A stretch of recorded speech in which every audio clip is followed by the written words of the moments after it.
What's good, y'all? So today we're going to be talking about things that you must focus on in your 30s. You have to realize once you get to your 30s, you've already lived 3 decades on this planet. So you've had time to kind of mess up with no consequences. You've had time just to aimlessly have fun or aimlessly do things without purpose, maybe not have been in your most focused states. Now, hopefully you've started to zero in and get a little bit more focused towards your late 20s. But if you haven't, your 30s is going to be extremely pivotal. It's going to be extremely pivotal for setting yourself up for the future in multiple different areas of life. You can think about it from a health and fitness perspective. You can think about it from a career and finance perspective. You could think about it from a dating and relationship perspective. You could think about it from a social relationship and networking perspective. It's a super pivotal decade of your life. So you have to move with intention in this fourth decade of your life in order to set yourself up for the most fulfilling and the most prosperous life that you can create for yourself. All right, so let's get right into it and let's talk about a few things that I think are pivotal for us to focus on and pivotal for us to do while we're in our 30s. Number one on the list is going to be develop a skill set that you're passionate about. You know, a lot of people will say develop a skill set that's profitable or develop a lucrative skill set. But to me, I think that the days of just focusing on a lucrative or profitable skill set have came and gone. And the reason why I say that is because if you're simply just developing a skill set to monetize it, you might not actually have that much passion with it. And it's actually going to hinder your ability to get as proficient as possible. You know, let's just say, for instance, if you're an athlete, and you're just thinking to yourself like, hey, I'm 6'5" and I can jump high, I might as well play basketball. You're not going to end up getting to the levels of, you know, a basketball player as somebody like Michael Jordan or somebody who's super driven because they actually love the game. You get what I'm saying? So the same thing goes for a skill set. Anything that you start to dive into, you need to be passionate about it, and it should be something that gives you purpose and it gives you fulfillment.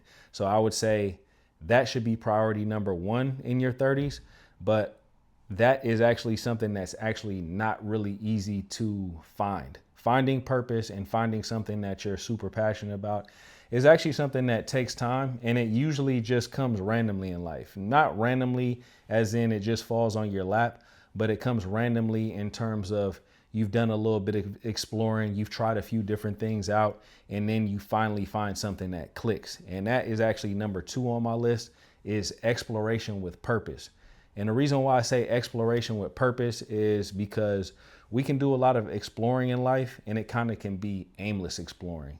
For instance, let's just say travel. If you're the type of person in your 20s, you're just traveling because you want to party, you want to drink, you want to hook up, you want to, do drugs, whatever it may be that you want to do in your 20s. You know, you can do a lot of these things in your 20s and get away with it if you have the finances, to be completely honest with you, because a lot of us don't have finances in our 20s, or we don't have our finances together in our 20s, or we don't come from a family who can just fund our fun and travel and vacations and stuff like that. So if that's something that you want to do in your 20s, that's fine. Hopefully you can kind of grow out of that towards your later part of your 20s and start to get focused. But for me, traveling with intent in your 30s is extremely important. It's something that I actually recommend to everybody because, number one, you can travel and you can find an environment that might suit you better than the environment that you came from. That's actually something that I highly recommend, is that, you have to move outside of your hometown at some point in life, because you have to go out and explore and see a different perspective or see a different part of the world or a different part of the country or whatever it may be. And then it might not be for you. It might be for you. You might want to keep traveling and keep trying to find a place that suits you. Keep looking to find a place where you can find your tribe. And, that's all well and good. I think that travel is super important, but you should be traveling with intention to learn about cultures, to connect with people who vibrate on your same frequency. All right, so just got a brief little interruption, but back to it. Again, like I said, traveling is something that I highly recommend, and I recommend moving outside of your hometown and exploring the world a little bit, because you might find a group of people that you connect with. I think I was just getting into how, for me personally, when I travel, I immediately go to calisthenics parks. I'm a huge calisthenics enthusiast. So for me, usually where I'm going to find my tribe is going to be at a calisthenics park, or maybe at a calisthenics gym, or someplace where people are passionate about calisthenics. And, traveling in Brazil, traveling in London, traveling in Argentina, traveling in Asia, I usually end up meeting a lot of friends in a fitness environment, because that's something that I'm super passionate about. And whatever you're passionate about, you can end up meeting people who share the same interests as you when you travel. Also, you might be able to find job opportunities or business opportunities when you travel. I ended up moving to Japan because I found an opportunity to start an Airbnb business.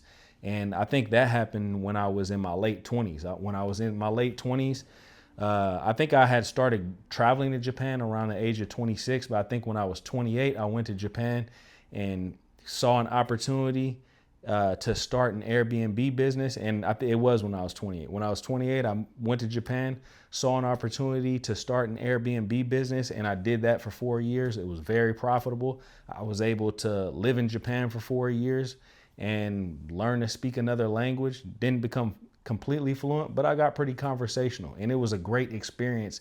And it was something that made me a more interesting person, which actually ended up helping me down the line when it came down to connecting with people in my current profession, which is being a personal trainer, because it makes me a more interesting person. I have more things to talk about, and I've traveled all over the world, over 30 countries. That makes me more of an interesting person, and it makes it a lot more easier to connect with people when it comes down to networking, when it comes down to business, when it comes down to, gaining clients. People, you're more relatable when you've had more experiences and you've learned about the culture. Maybe you've learned a different language and you've tried different foods and whatever it may be. Exploring is going to help you out. And, you can explore in other ways as well. You can explore by just getting outside of your comfort zone. Another thing that I remember about my late 20s was I ended up connecting with one of my homeboys from high school. Actually wasn't even my homeboy while we were in high school. Me and him never even spoke. But when we got out of high school, we ended up chopping it up at the gym one day, and then we ended up developing a friendship. At that time, he was in a very explorative portion of his life, and he was trying to find new hobbies. So one of the things that he was doing to get outside of his comfort zone was that he wanted to sign up at a boxing gym. And he asked me, hey, you want to sign up at this boxing gym? We can do some classes and, learn about boxing or whatever it may be. So I was like, fuck it. Yeah, let's do it. So we ended up going to this boxing gym for a while. That was one of the things that I did to get outside of my comfort zone, and something that he did, but he was doing other things as well. I remember he was taking a bachata class. I remember he was learning how to speak Spanish. He was doing a lot of different things and exploring a lot of different avenues in life and trying to find his niche. And I remember this brother ended up moving to Houston, Texas, or maybe it was Dallas, Texas, and ended up buying some property out there. So for him, he was doing a lot of different exploring. He explored moving to a different location. That's something that I highly recommend. He was exploring by getting outside of his comfort zone and trying different hobbies. And you never know, one of these new hobbies that he picked up might have ended up leading to a different career path for him. So these are all extremely important things that you need to do. You need to get outside of your comfort zone. You need to develop a skill set. By exploring, you might be able to find that skill set that you want to develop. You might find something that you're passionate about and something that will give you some purpose in your work. Now, next, let's talk about health and wellness. This might actually be the most important aspect of things that you need to focus on in your 30s, because this is really going to set you up for success in the future in multiple different ways. Like I said, I'm a personal trainer, and one of the most common things that I see is that people start to come in to get personal training in their 30s and 40s. And to be honest with you, when people come in to start getting personal training in their 40s after they haven't worked out for their entire life, their body is really going to be in shambles. Most of the time, their body's going to be in shambles. They're going to be stiff. They're not going to have a lot of range of motion. They're not going to have a lot of strength. They're going to have high body fat percentages. They're probably already developed some type of physical ailment, some type of sickness or whatever it may be. And these things come from neglecting your health and wellness all the way up until your 40s. When you're in your 30s, most of the time, you're still young enough to make a difference, and you're still young enough to where you can really set yourself up for a long and healthy life. You want to be able to move, and you want to be able to be healthy, and you want to be able to move good in your elder years. You know, another thing that I can attest to with this is just looking at my father. So I see a lot of people who are in their 80s and 70s and 60s. And my pops was always active when he was younger. He used to run, he used to go to the gym. And now that he's in his 80s, he's slowed down. My dad's 87 years old. He slowed down a lot, but at the end of the day, he's not using a walker. He doesn't use a cane. He can still move around. He can still drive. He can still do a lot of things. He's still very comfortable in his way of living. And there's a lot of people who are in their 60s who are using canes, a lot of people who are in their 70s who use a walker, and, you know, they didn't take care of themselves. Maybe they had a drinking problem. Maybe they didn't eat healthy. Maybe they didn't get exercise. These are all things that we really need to start dialing in on. We need to be very intentional with our health and wellness in our 30s. Like I said, it's the most pivotal point in our life when it comes down to our health and wellness. I would say, without a doubt, our 30s is our most pivotal decade. For me personally, I've always been somebody who's active, but I really started to lock in on getting healthy in my 30s. You can look back on some of my older videos. I started really training hard body with calisthenics when I was 32 years old. I'm 40 now, so that's been 8 years. I've been able to develop somewhat of a level of mastery of my own body weight because I've been going so hard at calisthenics over the last 8 years. I've been able to keep myself physically fit because I've been able to learn my body and been able to learn what types of foods I should be putting in my body to make my body operate at the highest level, at the optimal levels. So, you know, these are things that you're going to want to focus on. You're also going to want to focus on limiting alcohol consumption because that's going to aid you. You're going to want to limit doing drugs and smoking things like weed and cigarettes because that's going to aid you. That's going to take years off your life. Not only are these things going to take years off your life, it's going to take quality off your life. And let me tell you guys this. When it comes down to just interacting with people on a social level, not just romantically, not just on a physical attraction, people are going to give you a lot more respect when you are in prime shape. When you're in great shape and you're in your 30s or you're in your 40s and you're in your 50s, you command a level of respect from everybody that people who are not in shape are not going to command. And you can get upset with me or if you like, and you can kind of get emotional about it if you want. But at the end of the day, that's true. People respect somebody who takes care of themselves more than they respect somebody who does not take care of themselves and who doesn't have discipline, who doesn't hold themselves accountable. So it's extremely important to hold yourself accountable because you're going to end up feeling better. You're going to feel younger. You're going to look younger, and you're going to be just more attractive of a person to be around. Like I said, whether that's platonically or romantically. And when it comes down to being romantic relationships, being in great shape is not going to do anything but help you out. You know what I mean? And personally, I think it's important to get yourself in the best shape to give yourself the best option or give yourself the most options when it comes down to exploring romantically anyway. So that's something that you're going to want to do, and it's going to help you out in the dating game. It's going to help you out in everyday life. Train functionally. You don't have to be the biggest dude. You don't have to be the most jacked. You don't have to be, some super freak athlete who can do 360 dunks, or, you don't even have to even try to get to the level of calisthenics as somebody as myself, but you want to be able to train yourself aesthetically and be functional with it. Now let's talk about something that I feel like I could have done better in my 30s, and that is deal with my finances better. So growing up and, as a young man, I was not financially literate. My family did not teach me how to become financially literate. I didn't know anything about credit. I didn't know anything about investing. So these are all things that I had to learn myself. And I wish I would have taken the time to learn about these things earlier, because if I would have just invested a little bit of money in my 20s, chip away at investments, and if I would have made sure that my credit was on point in my 20s, I would have had a lot more opportunities to do different things in my 30s that I wasn't able to do. So what I ended up having to do was start working on my credit and start working on investments in my 30s. And by doing that, I had to kind of learn through trial and error. And when it comes down to the credit, that's a pretty easy thing to fix. But when it comes down to investing, that was something that it was just like reading hieroglyphics for me. I didn't know what the hell I was doing. And eventually I found, some things that work for me as far as investing. But like I said, if I would have done this earlier, I would have been able to set myself up to make some bigger and better moves now that I have developed a skill set, had a lot of different experiences, and developed myself in other ways, physically or whatever it may be. It would have just helped me out and added to everything that I'm doing right now.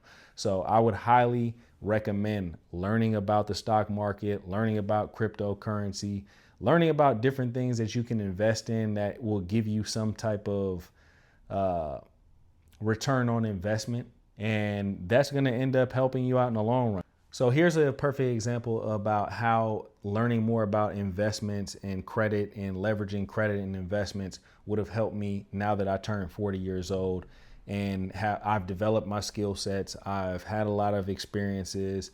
I've developed myself physically in all these other areas.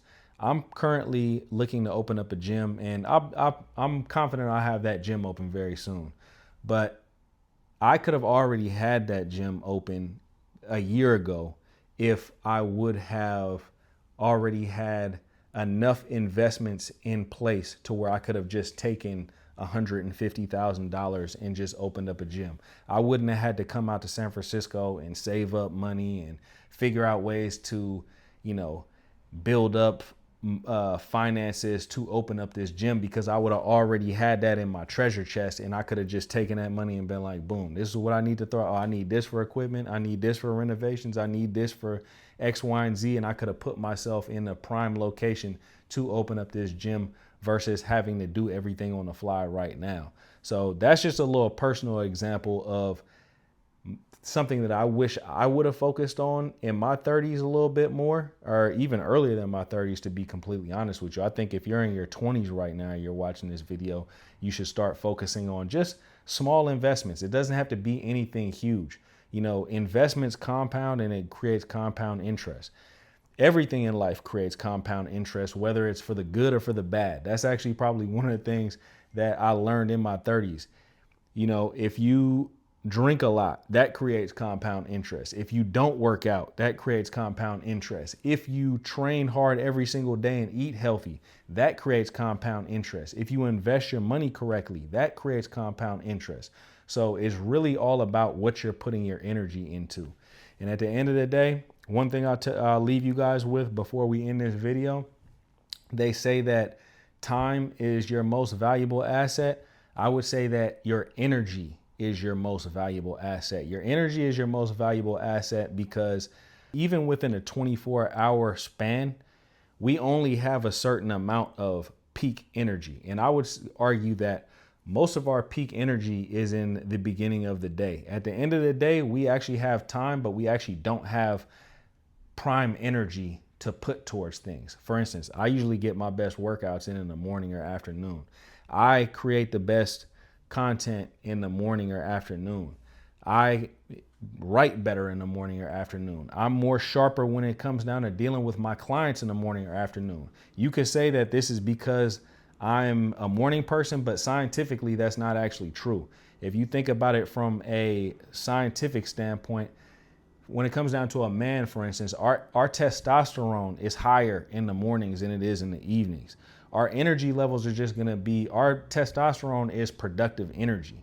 You know what I mean? So our energy levels are going to be higher in the morning. So that means that that's going to be the time of the day that we need to have the most intent on where we're putting our energy. And then when it comes down to the later part of the day, we can wind down a little bit. So energy is our most important asset. It's our most valuable asset. So be careful about where you put your energy. Be careful about who you put your energy in. Be careful about where you're putting your energy, and be careful about what you're doing with your time as well. So take all this into consideration. If you focus on these things in your 30s, I'm sure that you'll build up a great life and a great future for yourself. So if you guys have anything that you want to add in the comment section, go ahead and add that in the comment section. Hope everybody's having a great day out there. I'll holler at you guys later. Peace.